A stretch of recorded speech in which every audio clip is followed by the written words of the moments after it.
Melati kuntum tumbuh melata, sayang merbah di pohon cemara. Assalamualaikum pembuka kata, saya sembah pembuka bicara. Assalamualaikum warahmatullahi wabarakatuh dan salam sejahtera. Kawan-kawan, kenal tak saya siapa? Hah? Tak kenal? Tak kenal, maka tak cinta. Jadi, mari saya perkenalkan diri saya dahulu. Boleh tak? Boleh. Takkan tak boleh. Baik, nama saya Aini Nur Syazwani binti Mak Daud daripada kelas PPISMP Desel L. Jadi, hari ini berdirinya saya ingin menyampaikan sebuah cerita. Kawan-kawan nak tahu tak cerita apa? Baik. Saya ingin menyampaikan sebuah cerita namanya Kisah Legenda Masuri. Pernah dengar tak cerita ini? Hah? Tak pernah? Jom main cerita. Pada zaman dahulu, di sebuah negeri yang dinamakan sebagai Langkapuri, tinggalnya sepasang suami isteri.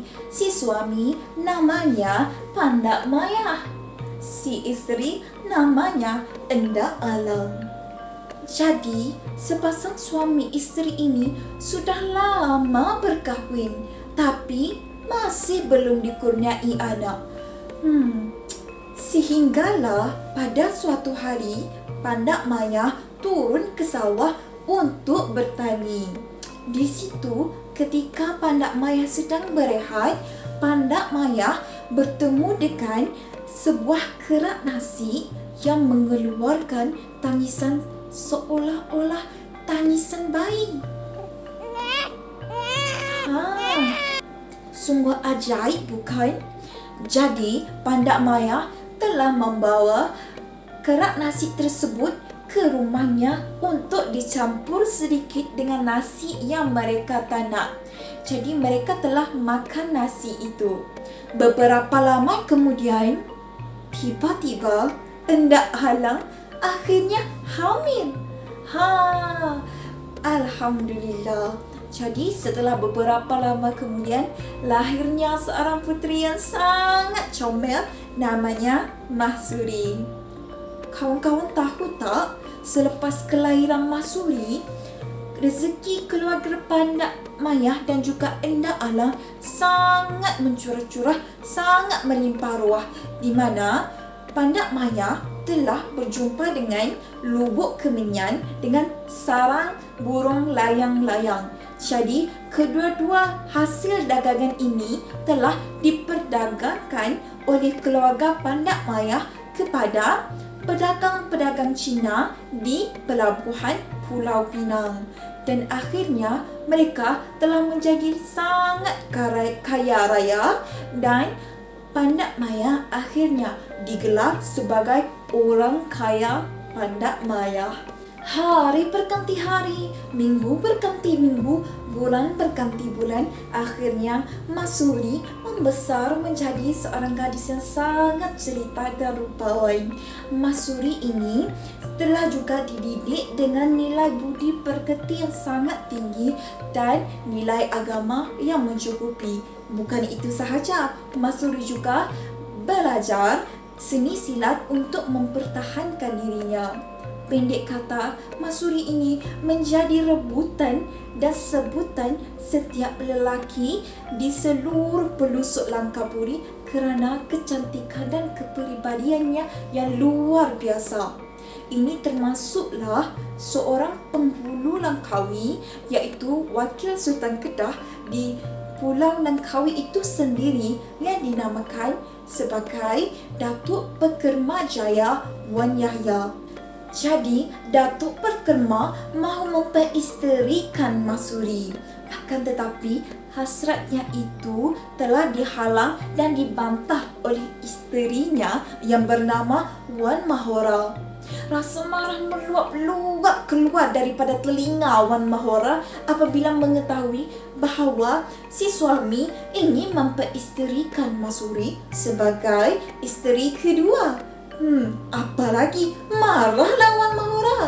Ish, apa punya suami ini membuat isteri kedua? Selepas itu, pada masa yang sama, Wan Darus juga ingin memperisterikan Masuri. Wan Darus ini siapa kawan-kawan? Wan Darus ini merupakan adik tunggal kepada Datuk Pekermajaya Wan Yahya. Wan Darus ini dikatakan seorang pemuda dan pahlawan yang sangat gagah dan tidak kurang tampannya. Maka dengan itu, Wan Yahya terpaksa merestui perkahwinan mereka berdua, walaupun pada ketika itu Wan Darus masih mempunyai hati kepada Mahsuri. Selepas itu dikatakan Wan Darus dan juga Mahsuri disatukan di dalam sebuah perkahwinan yang sangat indah. Akhirnya beberapa lama kemudian Mahsuri juga hamil. Namun langit itu tidak selalu cerah. Pada masa yang sama, negeri Kedah dan juga Siam sedang melalui sebuah persekitaan di mana hubungan mereka tidak baik. Di utara Kedah Nun sana, Siam telah menakluki di situ sehingga tercetusnya perang. Maka Datuk Pekermajaya telah menyuruh Wan Darus untuk bersama-sama berperang di utara Kedah sana. Pada ketika itu, dikatakan Mahsuri sangat sedih kerana mereka baru sahaja berkahwin, tetapi dia terpaksa melepaskan suaminya ke medan perang. Maka Mahsuri membawa dirinya untuk tinggal bersama ibu bapanya untuk mengubati rasa rindunya kepada Wan Darus. Kawan-kawan, di sinilah bermulanya kisah tragis legenda Mahsuri itu sendiri, di mana keluarga Mahsuri mempunyai seorang pembantu yang bernama Deramang. Deramang ini seorang pemuda yang berasal dari Indonesia. Deramang sangat gigih bekerja, sangat amanah dan juga sangat rajin. Tetapi apa yang membuatkan Deramang ini dikenali orang ramai, iaitu dia mempunyai kebolehan untuk bersyair dan berdendang dengan suara yang sangat merdu dan luar biasa. Sehingga dikatakan pada setiap malam orang ramai datang ke rumah keluarga Mahsuri untuk mendengar Deramang bersyair dan juga berdendang.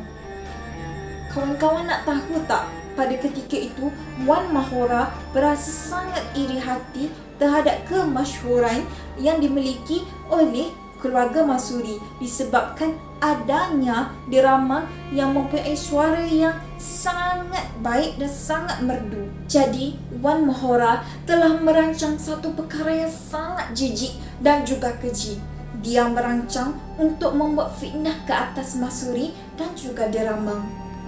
Pada suatu hari, Deramang telah pergi ke rumah Mahsuri untuk membantu Mahsuri membuaikan dan menjagakan anak Mahsuri. Akan tetapi di kesempatan ini Mahsuri telah difitnah oleh Wan Mahora, di mana dia telah membuat perkara terkutuk bersama Deramang. Wan Mahora memfitnah Mahsuri dan juga Deramang, sehingga penduduk kampung merasa sangat marah dan menjatuhkan hukuman bunuh ke atas Mahsuri dan juga Deramang. Maka pada waktu itu Deramang telah cuba melarikan diri ke hutan, namun telah berjaya ditangkap dan Deramang telah dibunuh. Manakala Mahsuri pula diikat di sebatang pokok, dan pada ketika itu penduduk kampung datang dan menikam Mahsuri dengan tombak sehingga bertubi-tubi dan bertalu-talu. Namun apa yang pelik dan ajaibnya, tiada satu pun tombak itu yang lut ke atas badan Mahsuri. Kawan-kawan, sungguh menyayat hati kisah Mahsuri ini. Sudahlah difitnah, diseksa sehingga hendaknya mati lagi. Pada ketika itu, badan Mahsuri dirasakan sangat lemah dan tidak bermaya kerana seksaan tombak yang bertubi-tubi meningkam padanya. Jadi Mahsuri terpaksa membongkarkan rahsia yang sudah lama dipendam olehnya, iaitu Mahsuri hanya mampu dibunuh menggunakan keris pusaka keluarganya. Jadi setelah mendapatkan keris tersebut, Datuk Perkemajaya Wan Yahya sendiri menikam Masuri sehingga menembusi rusuk kirinya. Maka pada ketika itu, Masuri dalam keadaan nyawa-nyawa di hujung kerongkongnya melafazkan suatu kata-kata yang dinamakan sebagai sumpahan Masuri yang akan diingati sepanjang zaman, yang berbunyi, "Ya Allah, ya Tuhanku, jika benar aku bersalah, maka aku redha akan matiku. Akan tetapi, jika benar aku dianiayai, aku bersumpah Pulau Langkapuri ini tidak akan aman dan berpuakalah ia sehingga menjadi padang carak, padang terkukur sehingga 7 keturunan."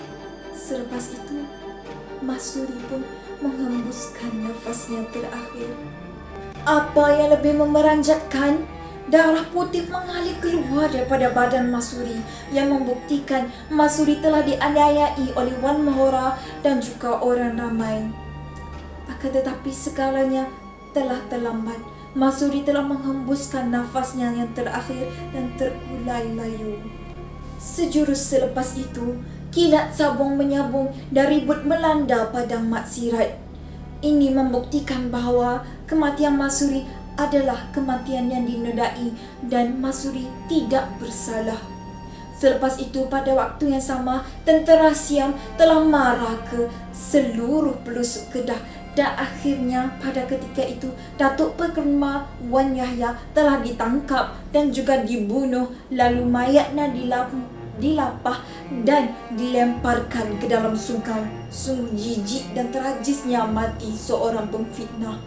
Selepas itu, Wan Mahora juga telah ditangkap dan juga dirogol serta dijadikan hamba abdi oleh tentera Siam.